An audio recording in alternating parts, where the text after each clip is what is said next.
Greetings and aloha. Presentation all the way up to 17.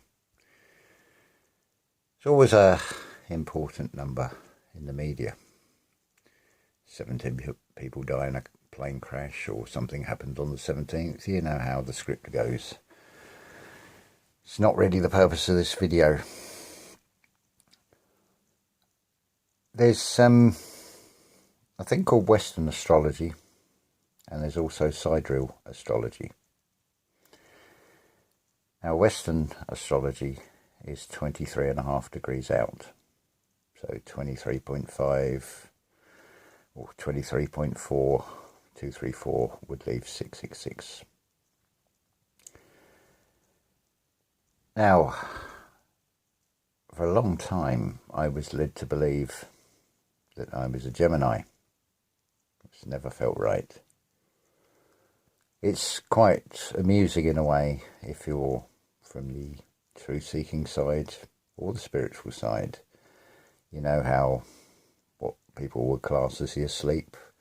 Think you're living in cloud cuckoo land, you're crazy, your head's in the clouds. Well, Gemini's an air sign. Never felt right. And oh boy, did I fall. I am down to earth. Because I'm a Taurus. Should have been a Taurus anyway, but I am a Taurus. I am very down to earth, which from my perspective is a very good thing, because my birth sign, the sun, is on the fixed cross. There are 3 crosses: the mutable, the fixed, and the cardinal. Depending on whether you're on the mutable cross, you're the ones that are going to feel this most. Now, we talk in terms of a spiritual war. Well, what is a war? It's pretty negative, it's destructive. It's about standing in your power. Now, if you are one of the people that are born on the mutable cross, Red October, as I've said, is a cull on social media, but it's going to be more than that.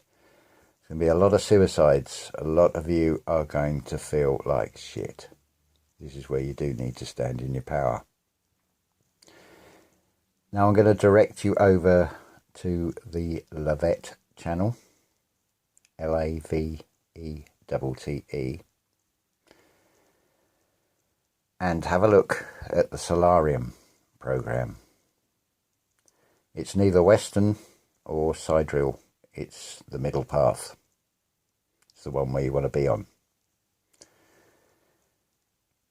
What you need is your date of birth, if you know it, your time of birth and country, and have a look where the sun is when you were born. You'll then be able to find out if you're on the mutable cross, because if you're on the mutable cross, you really are going to feel like this. This is going to affect a lot of people. It is all about magnetics, it is all about frequencies, it is all about collective consciousness. You wonder why we've got all these winds at the moment. Well, everything's unsettled, isn't it? What's being shown on the screens. But this is where you really need to shine. You need to stay in your power. I thought about how I'm going to put this message out, because the way everything operates is on the unconscious mind. What are described as blipverts, the subliminal messages and things. The things that the conscious mind doesn't even see, but the unconscious mind will pick up on. Depending on what you feel and what you think is what you manifest. As I said on a previous video, and I refer you over to the likes of Greg Bryden, who talks about this from the scientific point of view.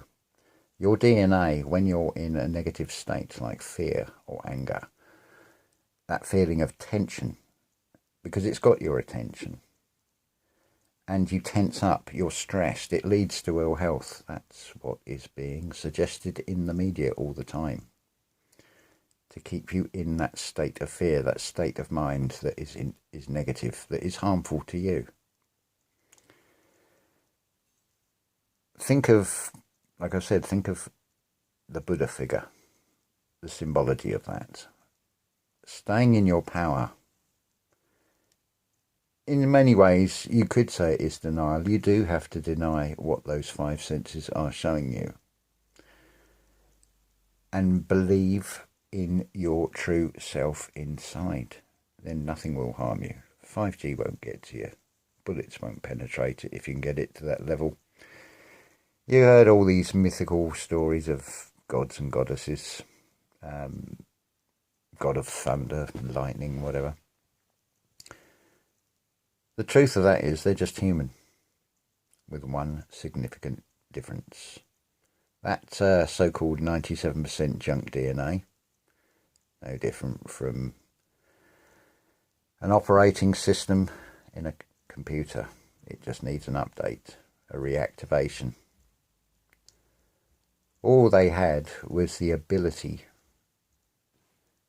to still do things from thought and from feeling. That is the true power of humanity. You can also see why it is switched off. You imagine somebody who is egotistical or narcissistic with that power. Makes sense now, does it? That would be pretty scary if you've got somebody self-serving that can control lightning, for example. Launch thunderbolts at other people. It's basically what's shown in a lot of the ancient stories that was going on. The Ringing Cedar Trees series of books, Anastasia. She's sort of last of those that can still do it because no one's ever told her that she can't. It is all from feeling and thought. It really is. So, my advice is do please get your true astrology. Find out what your birth sign is, where the sun was really in the sky, what constellation it is in, whether you're on the fixed, the cardinal or the mutable cross. Because these wandering stars, these planets, these planets, their magnetic frequencies, as above so below, we're magnetic, we're energy. We are affected by the movements of those planets, and depending on what constellation they're in, where the sun and the moon are, will have an effect on how you feel. That morning you wake up and you think, oh, I feel like shit today, that's probably why. As we get into October, those on the mutable cross are going to feel it more. That's not to say that the rest of you won't, because of the collective consciousness. You will feel the feeling. There will be a lot of suicides, but it all depends on your state of mind. With the knowledge of what sign you're in, can really help protect you, I feel, which is the reason for putting this message out. There's going to be some big changes coming. Oh boy. Anyway, plenty in this one, but please do follow this up. Don't dismiss it. Suspend your beliefs. Because what if I'm right? Just think about that. Ta-ta for now, and aloha.